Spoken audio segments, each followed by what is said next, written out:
Last night on The Golden Bachelor. Carly, would you accept this rose? Gladly! Oh my God, thank you! Let's talk about his shoes. Shoes? I wear better shoes than you, and I don't even walk! It's good.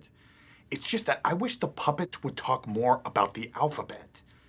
Not for me, but if any kids are watching, A, B, and so forth, you know, M and L-O, P. Well, The Golden Bachelor is back for week 2, and everyone's loving the Mel when the show gets pushed to the 9 p.m. Eastern slot and is only an hour long. But mercifully, on that note, it's only an hour long, so alright. We're not going to be dragging this out. It's week 2, but also technically week 3, as we're headed into the week of the 3rd rose ceremony. And right now, all the women are still recovering from that pool party where Nicole here was macking up all over Mel in front of the whole squad. And when they confront her about it, she just straight up goes, I look like I give a f***.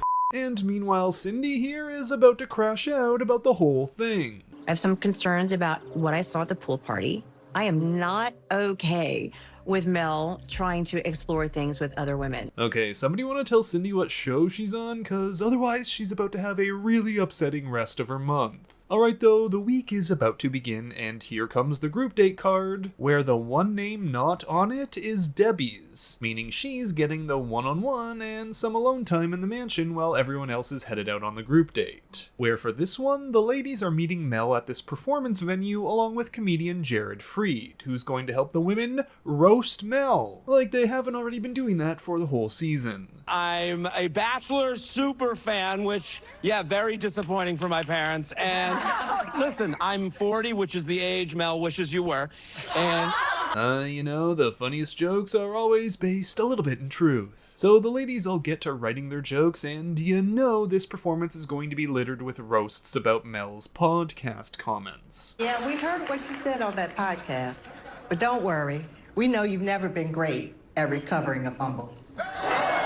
But hey, that's what Mel says he wants. He wants someone who's funny and someone who can roll with the punches, and oh, the punches are gonna come out. Would you like to hear my impression of Mel? Roses are red, violets are blue. I want all the women to love me, but especially you and you.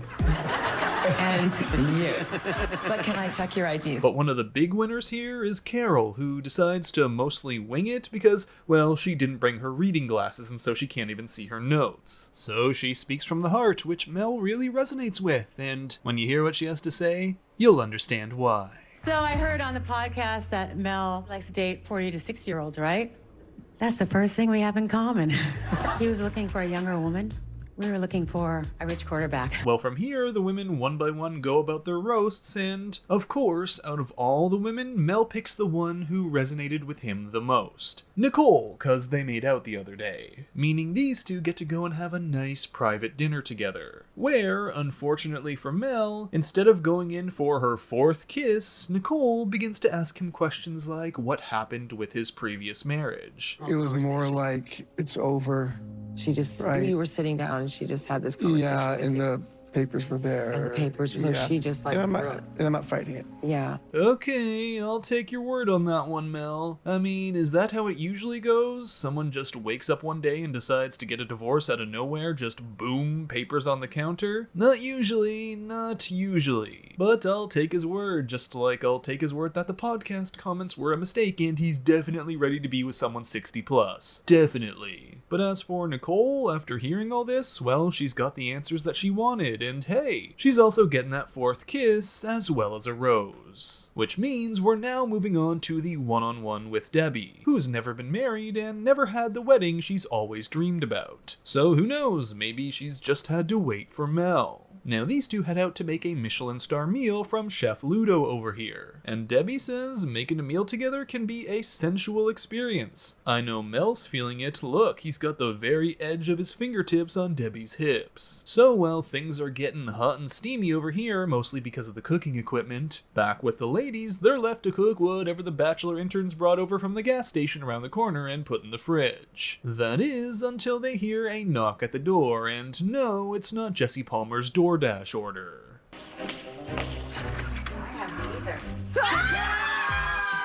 So Susan and Kathy from season 1 of The Golden Bachelor are here to have a slumber party with all the ladies that are not on the date. And these two want all the juicy details, so they play a game of Never Have I Ever, with statements like, never have I ever joined the Mile High Club. Let me eat the ice cream. Oh, Jerry.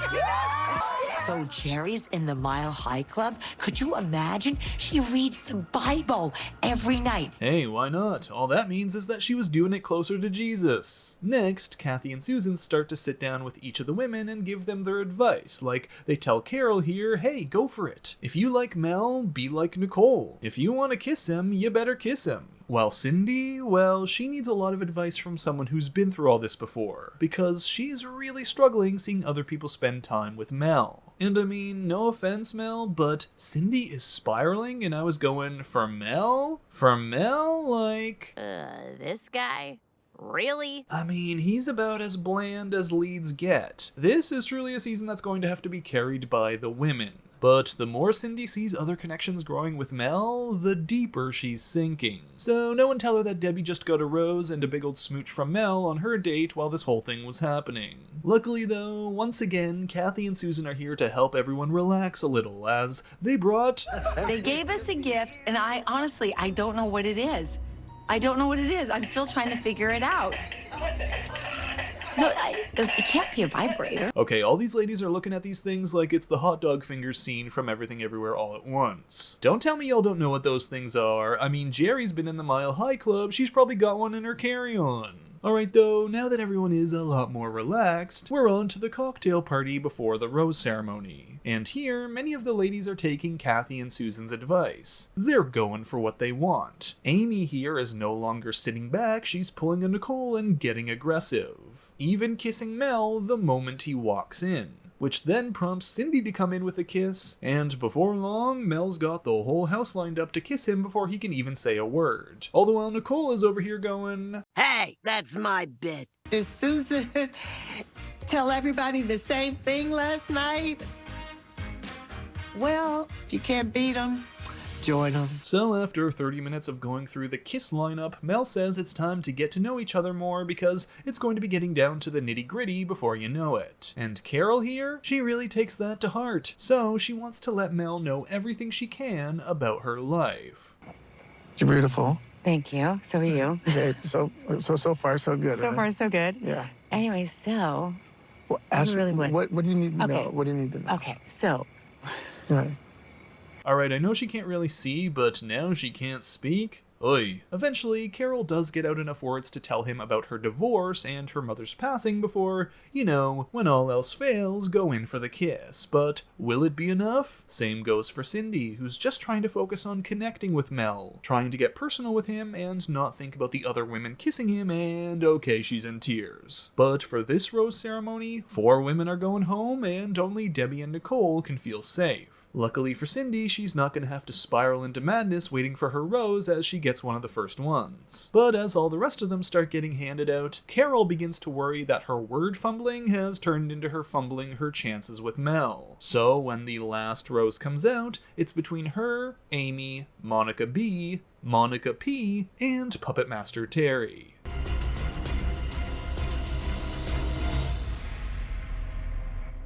Carol. So there you have it, Carol recovers the fumble, and sadly, we won't be seeing any more of this puppet. A big loss for puppet enjoyers everywhere, but a big win for me, cause when I was a kid, y'all, I had so many nightmares about Chucky, get this doll away from me! So that's it for this recap of The Golden Bachelor Week 2. Thanks for watching, and if you enjoyed the video, be sure to give it a like, comment your thoughts down below, and subscribe to the channel for more content. And until next time, Bachelor Fan Take out. A, B, and so forth. You know, M and L O, P, F.